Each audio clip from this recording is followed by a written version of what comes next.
terjebak di 20 pinjol legal gitu loh. Pertanyaannya, haruskah dibayar gitu loh ya. Oke, buat teman-teman semuanya, mungkin Anda bingung juga ya kan.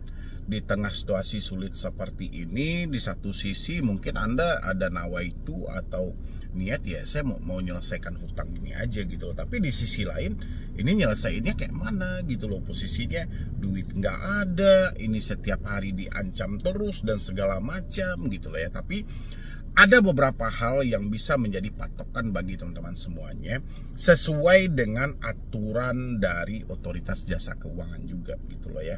Karena OJK telah menerbitkan aturan itu tentang beberapa larangan yang tidak boleh dilakukan oleh pinjol-pinjol legal, pinjol-pinjol resmi mereka. Jadi ini bisa menjadi dasar bagi teman-teman semuanya harus bayar atau tidak, walaupun keputusan ada di teman semuanya ya. Karena bayar atau tidak itu sebenarnya balik lagi ke kemampuan Anda gitu loh. Sejauh Anda mampu ya gak ada masalah. Yang jadi masalah adalah Anda tidak mampu tapi memaksakan diri. Oke.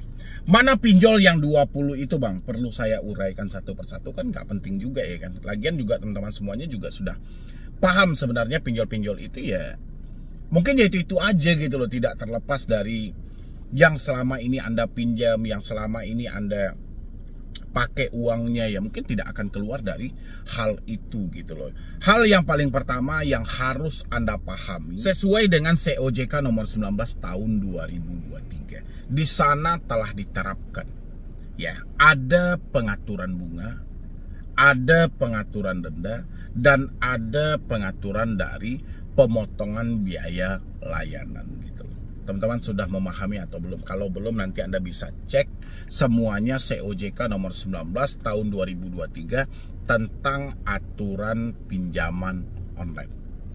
Ya, di sana sudah lengkap semuanya. Apabila nanti Anda menemukan adanya pinjol tidak sesuai dengan aturan yang berlaku, misalnya dia menerapkan bunga sangat besar dari yang ditetapkan, dengan begitu silahkan Anda putuskan untuk berhenti membayar gitu.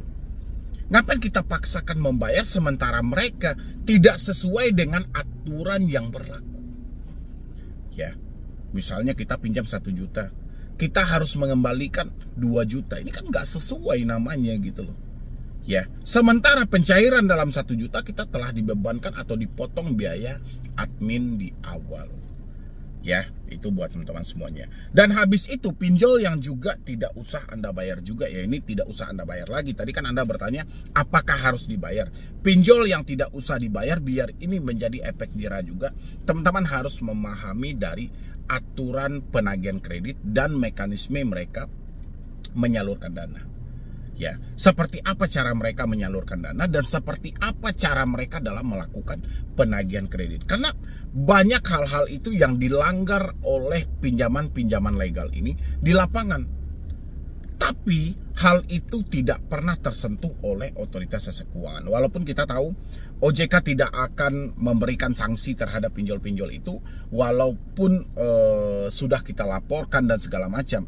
Tapi kita bisa memberi efek jerahnya. Efek jerah yang bisa kita berikan terhadap pinjol ini, yang pertama mungkin kita bisa menghafal dulu persi-persi dari penagihannya.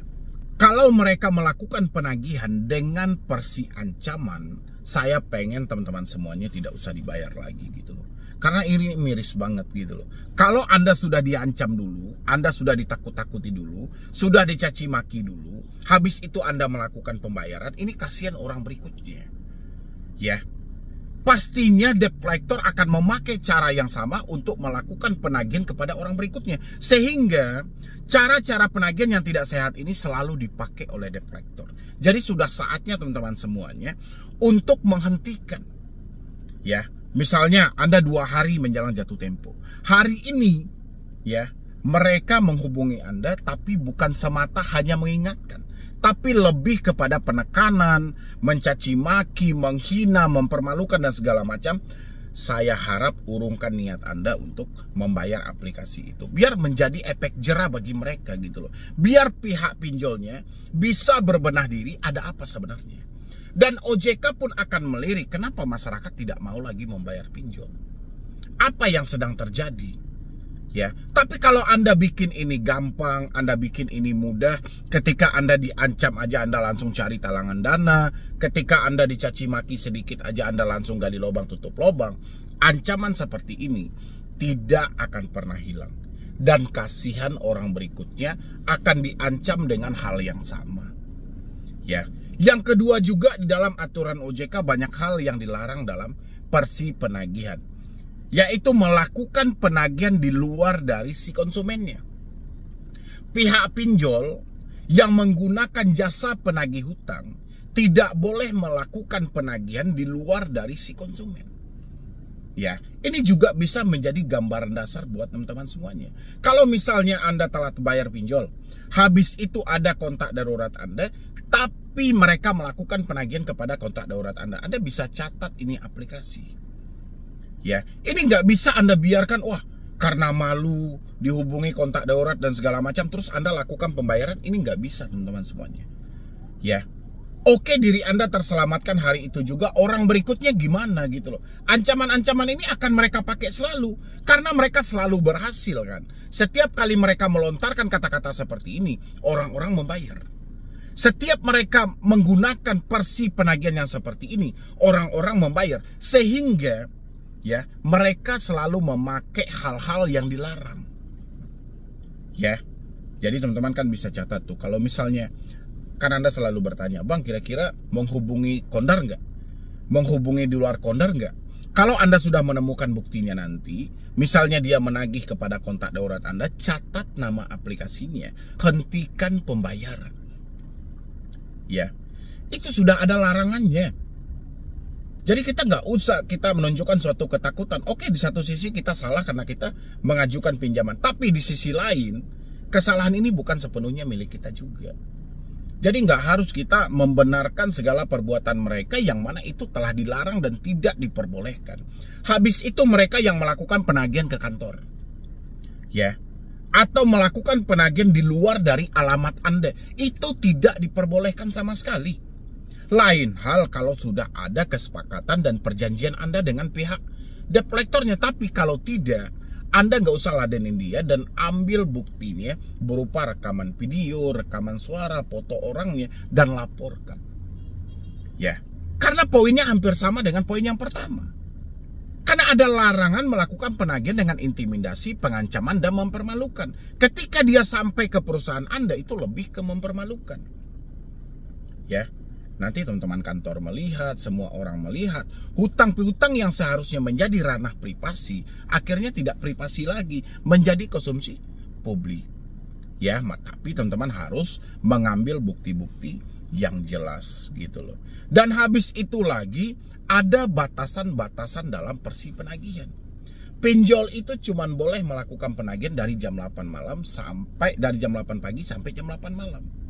Melebihi dari waktu yang telah ditetapkan, Anda bisa catat gitu loh. Jadi sudah saatnya teman-teman semuanya melawan hal ini. Nggak bisa lagi Anda biarkan. Kalau pertanyaan Anda tadi, "Bang, 20 pinjol ini misalnya, kalau kita telat bayar atau kita saat ini tidak mampu bayar atau kita sudah terlanjur terjebak di sana, apakah harus bayar?" Ya, bayar atau tidak itu kembali ke kemampuan Anda. Tapi saya cuma mengingatkan, kalau Anda menemukan pelanggaran-pelanggaran yang terjadi, tolong buat teman-teman semuanya gitu loh. Cuman Anda yang bisa menghentikan hal ini. Kalau Anda terus-terusan membayar sementara mereka sudah melanggar aturan yang ada, ini sampai kapanpun cara ini akan dipakai pinjol selalu. Ya, tidak akan pernah dia tinggalkan karena cara ini yang menguntungkan mereka. Ya. Jadi kalau untuk risiko yang Anda pikirkan, risiko pinjol itu nggak ada yang berat. Nyatanya sampai sekarang, ya, orang-orang cuma mendapatkan risiko yaitu tadi diteror, ditelepon, caci maki, dihina, sebar data. Cuman itu risiko yang mereka dapatkan. Jadi kalau Anda beranggapan mereka akan melakukan proses hukum, menarik aset-aset yang ada dan segala macam, itu drama Anda aja gitu loh. Yang jelas kata OJK, setelah 90 hari data wajib diserahkan kepada otoritas jasa keuangan untuk ditindaklanjuti. Dan OJK juga ada namanya Fintech Data Center khusus untuk pinjol-pinjol ini. Ada pusat data fintech lending khusus untuk pinjol ini. Jadi semua nasabah yang bermasalah nanti namanya dimasukkan ke sini. Cuman itu resikonya. Ya. Coba Anda yang galbay sudah 1 tahun, 2 tahun gitu loh. Resikonya tidak terlepas dari ketakutan yang Anda alami hari ini. Ya. Jadi saya pengen buat teman-teman semuanya, tolong dicatat semuanya gitu loh. Jadi kalau ada mereka yang tidak sesuai lagi dengan aturan yang berlaku, mereka menyalahkan aturan, mereka melanggar larangan, itu tolong dicatat gitu loh. Nggak bisa teman-teman hanya semata, bang katanya begini, bang katanya begini. Nggak bisa semata hanya seperti itu. Ya, kita harus paham ini. Karena diri Anda yang masuk ke sini. Kalau Anda tidak paksa diri Anda untuk keluar dari semua ini, Anda akan sangat kesulitan. Ya, itu ya buat teman-teman semuanya. Dimanapun pinjolnya gitu loh. Selagi dia pinjol legal, resmi, dia wajib mematuhi aturan yang ada di OJK. Dan ketika mereka tidak mematuhi aturan tersebut, Anda pun tidak perlu ketakutan. Anda pun tidak perlu kecemasan. Kapan perlu, Anda pun tidak usah perlu bayar gitu loh. Ngapain lagi gitu loh, mereka aja tidak patuh kok. Kalau mereka tidak patuh ya berarti status mereka ilegal dong. Kalau memang mereka di bawah naungan otoritas jasa keuangan ya sudah, mereka harus ikuti. Ketika terjadi pelanggaran berarti mereka keluar dari OJK, dan kalau keluar dari OJK berarti status mereka ilegal. Kalau sudah ilegal ngapain kita bayar lagi? Ya kan? Lagian juga setiap terjadi permasalahan OJK menyampaikan tidak pernah percaya kok bahwa kasus itu terjadi karena pinjol legal. OJK selalu berdalih itu terjadi karena ilegal. Jadi ngapain teman-teman semuanya takut? Tinggal ganti nomor, hapus WA, email, udah selesai. Perbaiki hidup Anda di tengah ekonomi sulit seperti ini. Gak bisa Anda hanya tertumpu memikirkan hutang sementara Anda tidak bekerja. Sementara penghasilan tidak ada, duit masuk gak ada. Tapi setiap hari Anda memikirkan hutang. Ya, yang ada hidup Anda makin hancur. Oke teman-temanku semuanya, mungkin dari saya cuma itu aja. Terlebih dan terkurangnya saya mohon maaf. Insya Allah nanti kita akan lanjutkan juga untuk membahas yang lebih detail lagi cara-cara Anda untuk keluar dari jeratan pinjaman online. Karena saya perhatikan sepanjang 2025 yang telah berjalan ini, itu makin banyak. Apalagi setelah lebaran kemarin, malah makin banyak orang yang terjebak di pinjol. Bukan makin berkurang, tapi makin banyak. Ya, nanti harus ditekankan dan ditegaskan supaya orang-orang ini bisa lepas semuanya. Dan jangan lupa juga buat teman-teman semuanya untuk disupport selalu channel Solusi Utang dengan cara di like, di share, dan di subscribe juga ya. Jadi sekian dulu dari saya, Midi Brownie. Wassalam.